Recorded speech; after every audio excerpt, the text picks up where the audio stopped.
Hey guys, welcome back to my YouTube channel. Today's a really exciting day. I'm going with my brother and my dad to St. Jacobs. It's about an hour-and-a-half drive from Toronto, where we're currently staying with my aunt, so come along with us. I was editing my YouTube video in the back of the car since the drive was so long. If you want to watch that video, it's already up. It's my best friend's cowboy-themed party, and it was a really fun party, so go watch that. There's a farmer's market at St. Jacobs, which is open all year round, every Thursday and Saturday. On Thursdays, it's open from 8 AM to 3 PM, and on Saturday, it's open from 7 AM to 3:30 PM. In the summer, which is about the middle of June to September, the market is also open every Tuesday. The farmers market is massive and it has everything from fresh fruit and vegetables to trinkets and jewellery. You can also grab a coffee or lunch at one of the many food trucks that they have there, and overall it's a really good market. However, unfortunately, we decided to go on a Sunday and the market was shut. The usually bustling town ended up being a bit of a ghost town. It's like we stumbled upon some secret hidden village in the middle of nowhere. We walked inside a pop-up outlet, and inside there we found a variety of quilts, all in different colours and sizes. The owners of Len's Mill store have purchased these quilts at the auction to support the Mennonite Central Committee, MCC, and their important work locally and around the world. By displaying these quilts in their stores, they proudly support their customers, local quilters and the artist community, while helping preserve this tradition for everyone to enjoy. And the quilts were for display only and not for sale. So my dad, my brother and I had a good look around at all these different quilts. They were really cool. Hot toast makes the butterfly.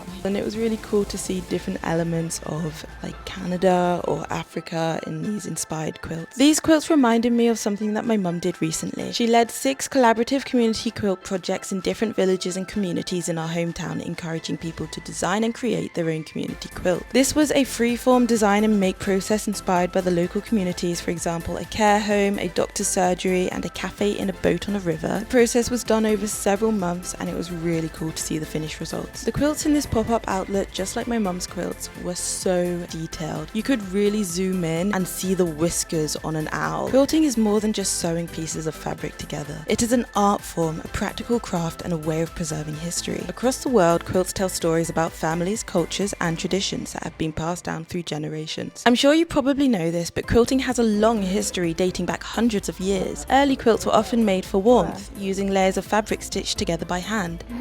Over time, quilting became both a practical skill and a decorative art. Quilting styles differ around the world, but they all share something in common: creativity, patience, and craftsmanship. Every quilt reflects the maker's personality and often becomes a treasured family heirloom or a piece in a museum. Compared to where it first started out, modern technology has transformed quilting. Sewing machines, long-arm quilting machines, digital pattern design, and online communities have made it easier than ever for people from different countries to learn from one another and share ideas, and create even more quilts. Quilting is used for many practical, decorative, and artistic purposes around the world. People use quilts as bedding, home decor, clothing, baby items, memory quilts, art quilts, community projects, fundraising, cultural preservation, and education. Quilting combines functionality with creativity, making it one of the world's most enduring textile crafts. Whether used for warmth, decoration, storytelling, or artistic expression, every quilt has the potential to become a meaningful and lasting piece. The last thing I want to say about quilting is that the largest patchwork quilt ever made measured 25,100 square meters, which is about 270,174 square feet, roughly the size of 3.5 football pitches. It was called Manta de Cultura, which is patchwork for culture, and was created in Porto, Portugal on the 18th of June 2000. This enormous quilt measured 200 meters long by 170 meters wide and earned a Guinness World Record. Anyway, that's all about quilts.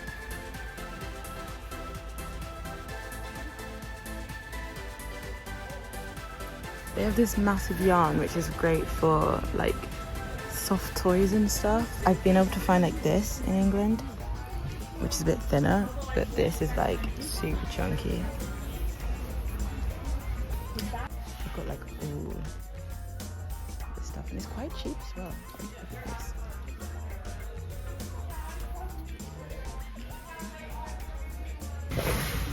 Look, they've got moose and an eagle.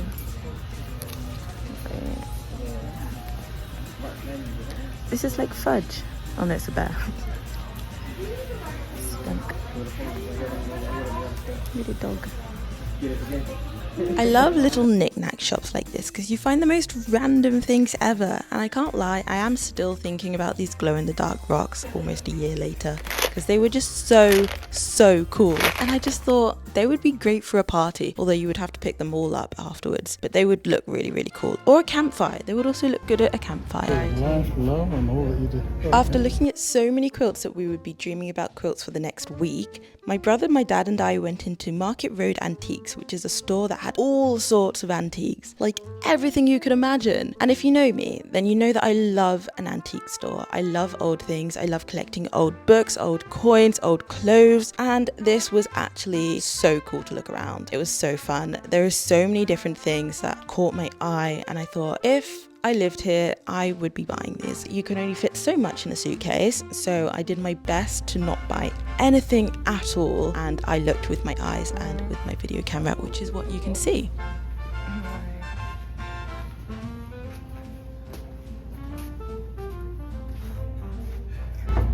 It's a shot glass. It is like tourist. Yeah, it is tourist. Could you buy it? Help believe it thick. I see this.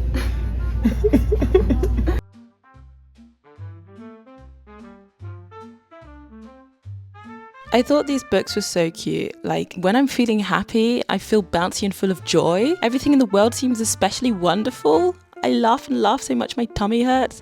Like, this is such a cute book, and I thought it was a really good way of teaching children like emotions and what different emotions feel like. But this book is like vintage, so people, I guess, have different books these days. This one was kind of sad. When I'm feeling lonely, I feel all by myself and no one loves me. I feel like everyone is having fun but me. Loneliness can make you think and feel that there's no one like you, but everyone has moments where they're lonely and feel like they don't fit in, and it might be scary to work things out by yourself, but your friends and family really do like you. That was like a summary of the book. The book was actually like, longer than that. I want to buy this. Thought these emotions books were actually really insightful into like emotions. I feel like a lot of people kind of block out most of their emotions these days because everything is like work, eat, sleep, watch TV, work, eat, sleep. And sometimes identifying a feeling, even if it's like identifying when you're happy and being like, oh, like you don't need to chase for something greater than happiness. Like, to be able to recognize happiness is a really key skill, something that I think a lot of us might take for granted. And also feeling lonely, like, some sadness can come from feeling lonely, and to recognize that everyone feels lonely and everyone at some point might feel like that, like they might feel a bit lonely, and to not immediately label it as something like depression, which is quite extreme, I think is a really key thing to know and discern about yourself, because it can also like help you recognize when you just need a hug from a friend, as the book says, and that can help you stop feeling so lonely. So things like that, like not me getting like deep and insightful about a children's book, but I just thought it was a really insightful book, and I just thought it was really cool. For Atari 2600. Soon available in television. In television. Parker boys.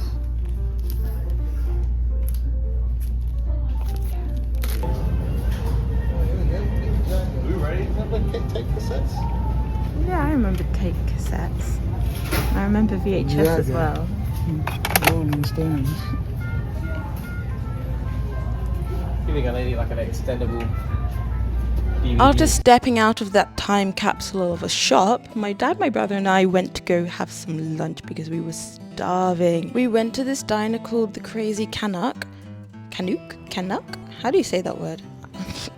It looked like a woodchuck, so I'm going to say it was Canuck. It was a cute, cozy diner. I thought it was really cool inside. I would have loved to take a photo in this. Like, if it was, say, 2015, I would have totally taken a photo and put it on my Instagram, like, just posing inside it. I just thought it was really cool. And with all the, like, records on the wall, superb. I mean, I could have still taken a photo now, but it was just the time. 2015 was just such a time. Anyway, still in the time capsule, apparently. So we had lunch. Also, again, if you know me, you know I love a vegan burger. Love a vegan burger and chips. And you know what I had there? I had a vegan burger and chips. Except this was like a breaded veggie burger.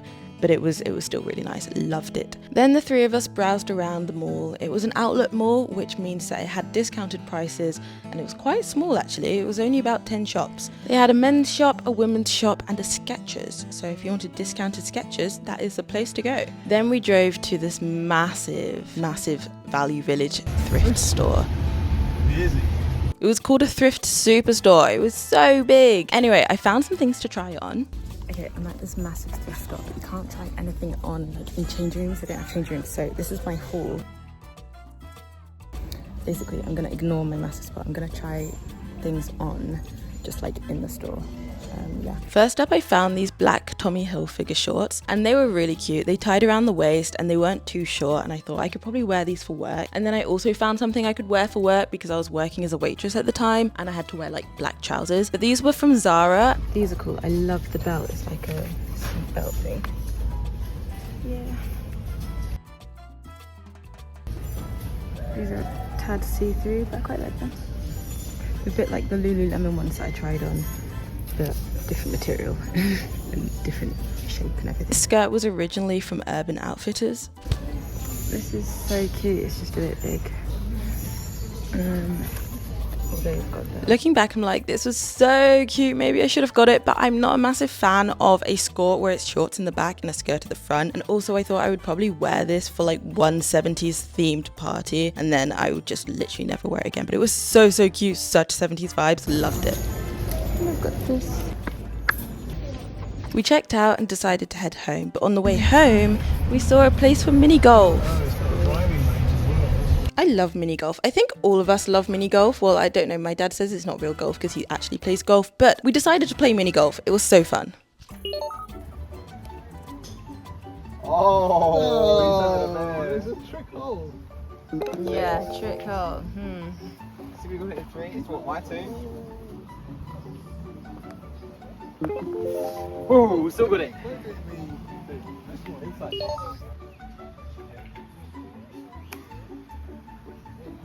That's good. No!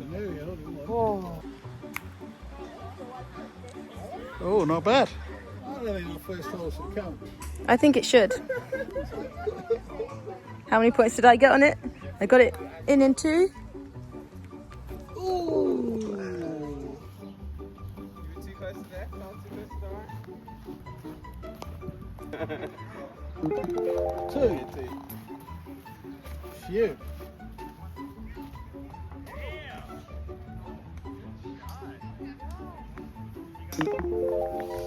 Two. Consistent.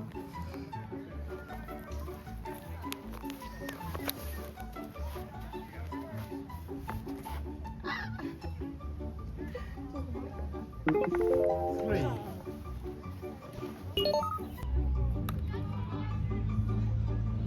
Oh, yeah! Only one.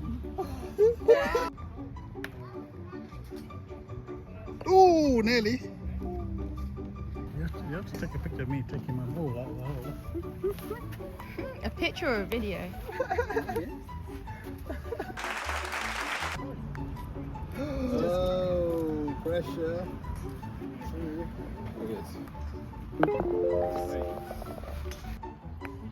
Ooh, good job it went in. So there's a little hill, and then, but if you just go straight, I think you should be right. Yeah. Something right, maybe.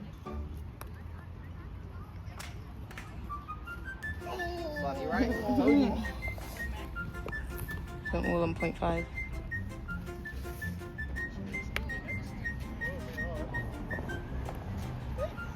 Film every hole. You zoomed in as well. You can zoom out.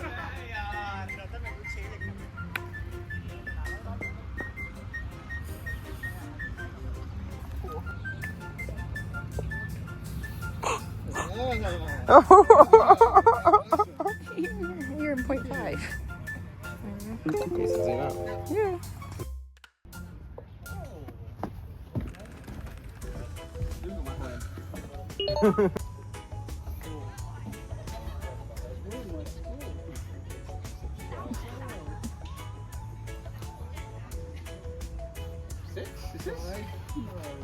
Calls himself a pro golfer. Actually, Not bad. Unless Dad gets a hole in one and it's just really easy, in which case I'm fine, but... Yeah, I got a hole in one and Ben wasn't recording. Oh! Okay, maybe everyone gets a hole in one, I don't feel as bad now. The fact that you weren't recording. Oh, it's really sad. And I actually asked you, and I said, are you recording? Yeah.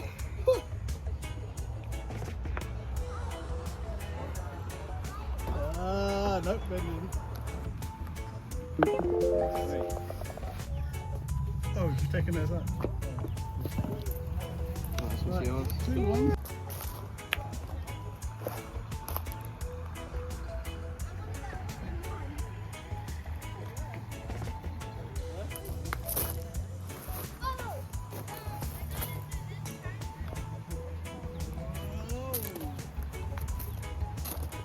I'm thinking like more power.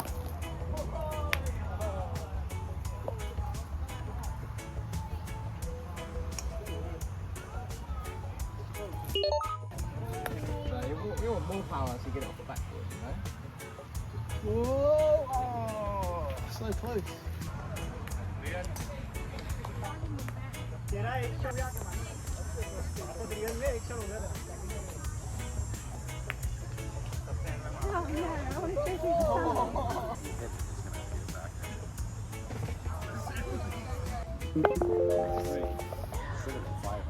I know.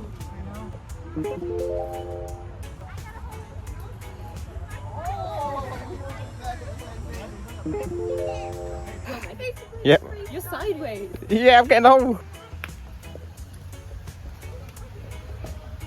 Oh, it's going round. Oh, is it going? Is it going? Oh.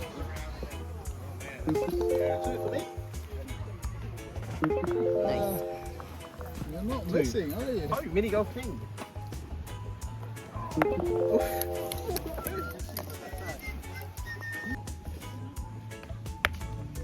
It's so worth it. It's so. Oh, I thought you were going to miss it.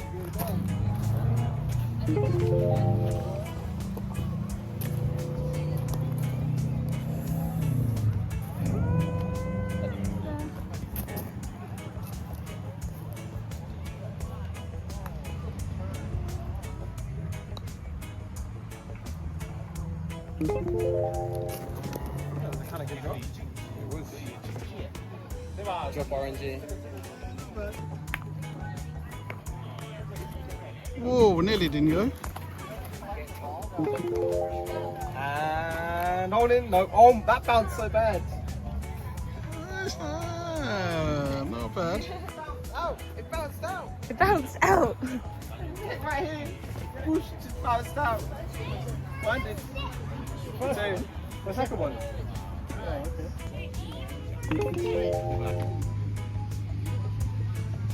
Oh. Exactly. Oh. Look, it's a lip. It's the grass over the edge. Oh, yeah. 2. Right. We gonna do another 18 or? Right, so I got, Stevie got, what did you get? 2? Did you get 2? Yeah, you got 2. Man got 3.